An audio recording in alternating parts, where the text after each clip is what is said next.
Did I pronounce that? Yes. Okay. Speech title is Spring Break in Our Nation's Capital. 6 to 8 minutes. And it's number 4 of the Competent Communicator Manual. Selecting the right words and sentence structure to communicate his ideas clearly, accurately, and vividly is the objectives of the speech. This is Roy's 4th speech, and it gives him great pleasure to show his experiences he's had with his family when they visit Washington, D.C. recently.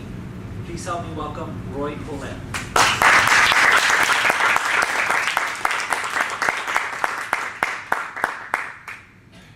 Thank you, Mr. Toastmaster, fellow Toastmasters, and most welcome guests.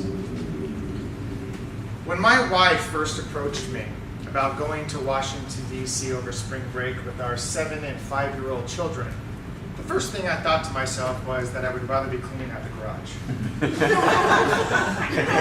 Seriously, traveling with 2 young people, 2 young children is no picnic.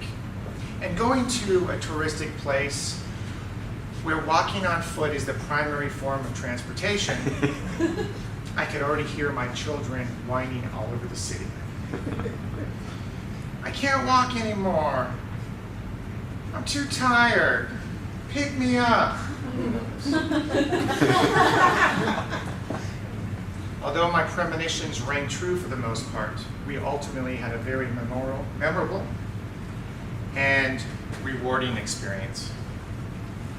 I learned many new things about the history of this country and our forefathers that previously didn't have an impact on me. Some of the highlights we visited included the Lincoln Memorial, the Thomas Jefferson Memorial, the FDR Memorial, and the Easter egg roll at the White House. Let's start with the Lincoln Memorial. As we were checking out this amazing site, my 5-year-old daughter, Vivi, somehow disappeared into the throngs of the crowd. My wife and I glared at each other, and we frantically started searching desperately for our baby girl. With my 7-year-old locked in my hand, we started slashing through the crowds, desperately trying to find Vivian. After about 5 minutes of holding our breath, we found our baby girl just down the steps of the memorial, talking to 2 elderly women. Well, you can imagine the sense of relief we felt at the time.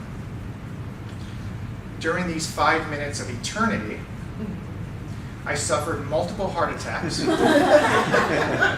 the stress probably cost me about 10 years out of my life. Some tidbits I learned visiting the Lincoln.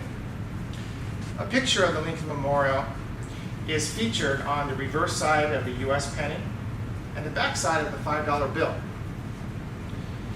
Martin Luther King made his I Have a Dream speech on the steps of the memorial in 1963.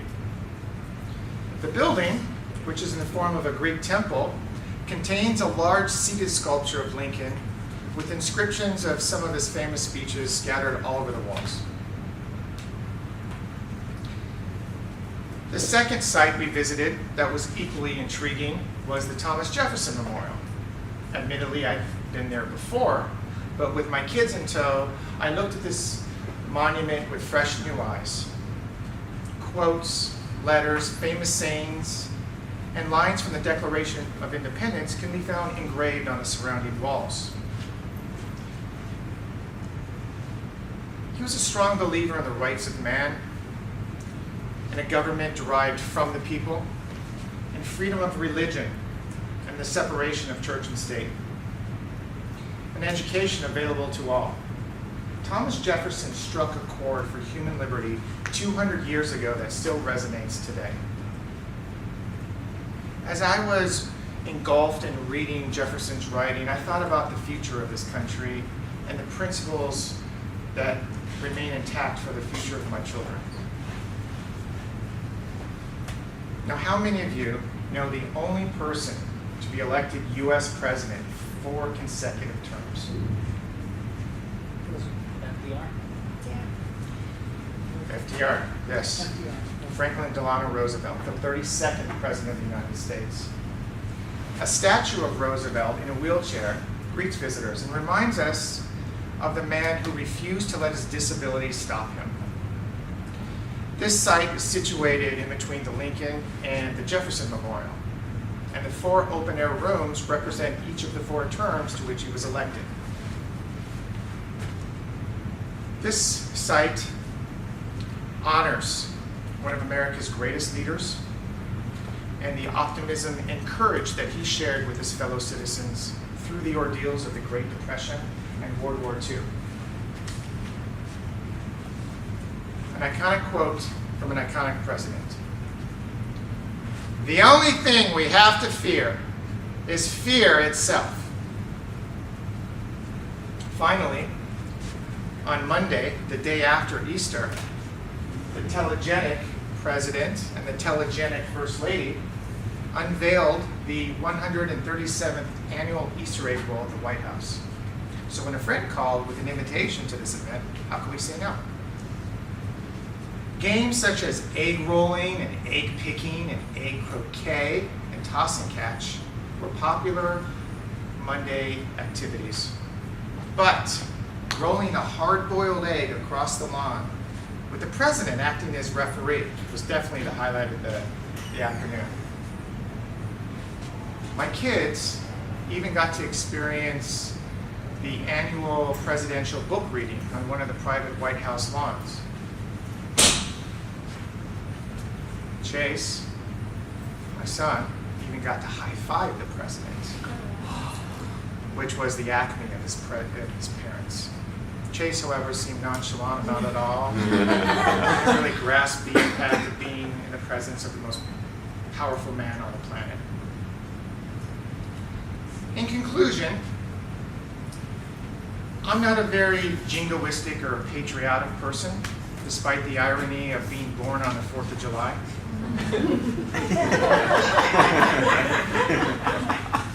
I do believe in a free nation and living in the land of opportunity.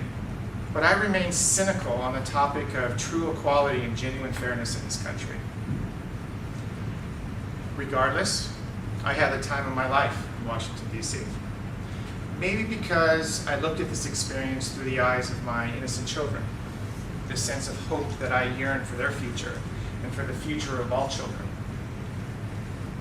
When I think about the future of this country, it sometimes keeps me up at night thinking about what lies ahead.